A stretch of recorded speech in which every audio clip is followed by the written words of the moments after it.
You're listening to Do This First, a daily personal development podcast that focuses on science-backed, actionable steps towards your best year ever. Hi, I'm Santa, your host. Today is our final installment on our Henry Wadsworth Longfellow series. The featured poem is titled Autumn. It is included in its entirety on my blog and also in the podcast notes. Henry Wadsworth Longfellow's poem Autumn is probably one of his most beautiful pieces.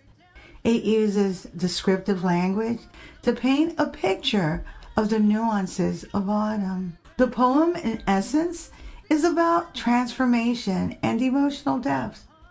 He calls autumn a beautiful spirit, as it is essentially imbuing everything it touches with new life. Possibly the most beautiful lines from the poem as follows.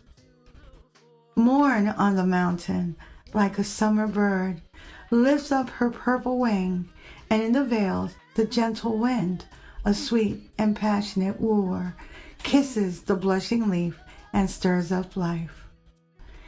Seasons mark the passing of time, and they symbolize beginnings and endings. Autumn is closely associated with the harvest.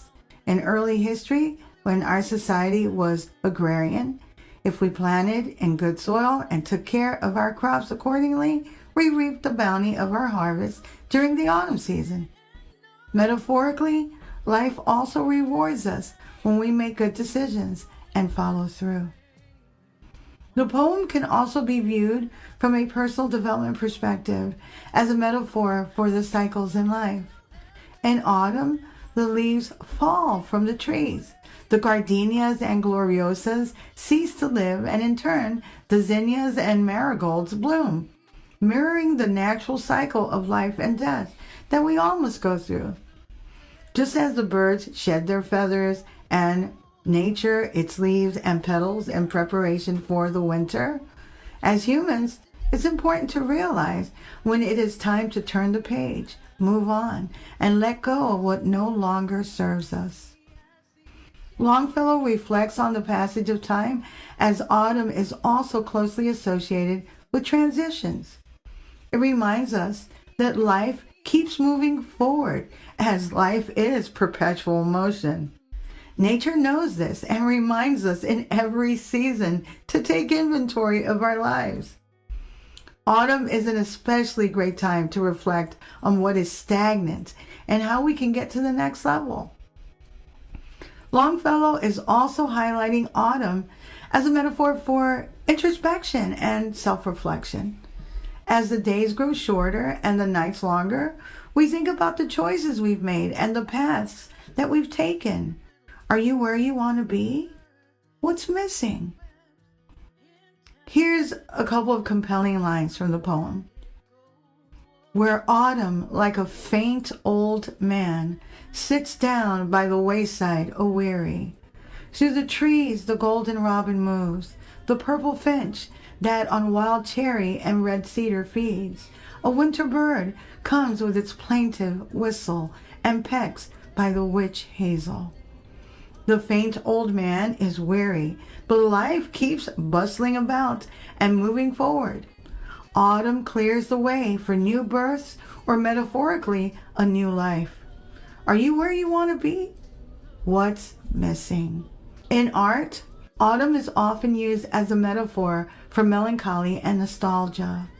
The cool, misty mornings and the fading light evoke a sense of wistfulness and longing for the past.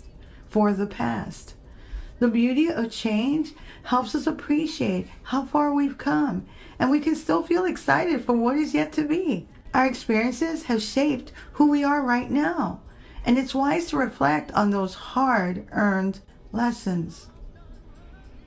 Autumn can also be a metaphor for resilience and endurance. Despite the changing colors and the dropping temperatures, the trees stand strong and continue to thrive. They weather the storms and the harsh conditions, biding their time until they can bloom again in the spring. In much the same way, we must all learn to weather the storms of life and endure the difficult times in order to emerge stronger and more resilient. Longfellow hints to us that there is a reward for the courageous who follow their bliss and take pleasure in their respective vocations. Oh, what a glory doth this world put on for him who with a fervent heart goes forth under the bright and glorious sky and looks on duties well performed and days well spent. Longfellow's works are mostly encouraging and hopeful. In autumn, he encourages us to slow down, reflect, assess, and move forward with passion and determination. Don't be like the old man, Autumn, in the poem that watches as life happens all around him. Be an active participant. Here are 5 research-backed ways to move your life forward, as Longfellow infers in his beautiful poem, Autumn. Number 1, clearly define what you want. Clarity, challenge, commitment, and feedback, as well as the complexity of your goal, can enhance motivation. Motivation is one of the drivers that moves you forward and towards your goals. This is the basis of Dr. Edward Locke's goal-setting theory. In essence, when you know what you are shooting for, it makes it easier to take the shot. When you don't have a target, you're going off in different directions and have a lower probability of being successful. Number 2, the how is also important. The how takes us past wishful thinking and into the planning stages of execution. Some goals are more complex and will require more time at this stage. The thing is, you don't need to have all the pieces of the puzzle. You can start where you are and slowly move forward, observing, learning, and applying the knowledge to your execution strategy.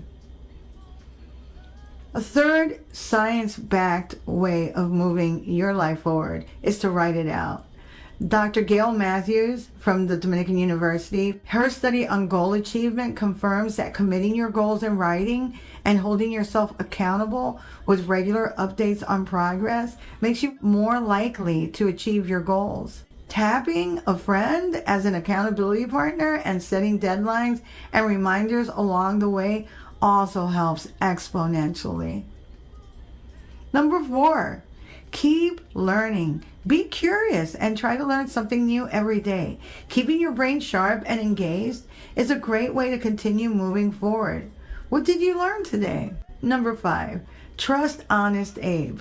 Do you know who Abe is? It's an acronym for Always Be Executing. Executing means that you are consistently working towards your goals.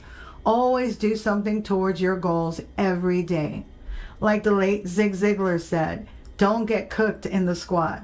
That happens when you are consistently about to do something towards your goals, but never quite get around to it. You get cooked in the squat because you never quite spring upward. Longfellow's Autumn poem reminds us to recognize, learn, and embrace the different seasons in life. He also encourages us to be bold and pursue our goals with a fervent heart, for the universe or God will reward us.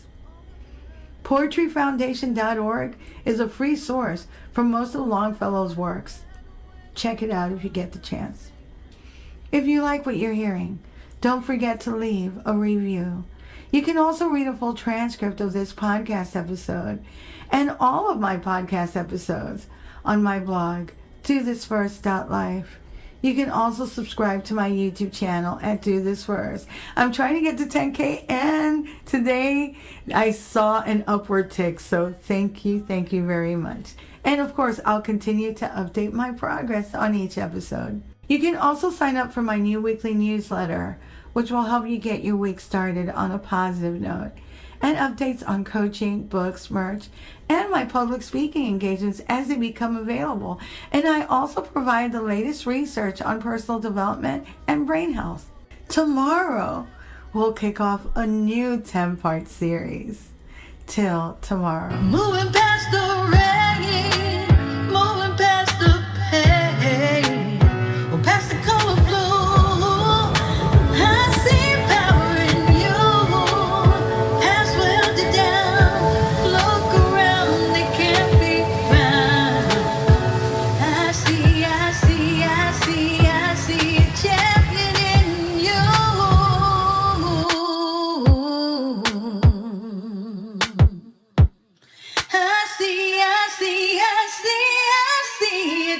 opinion.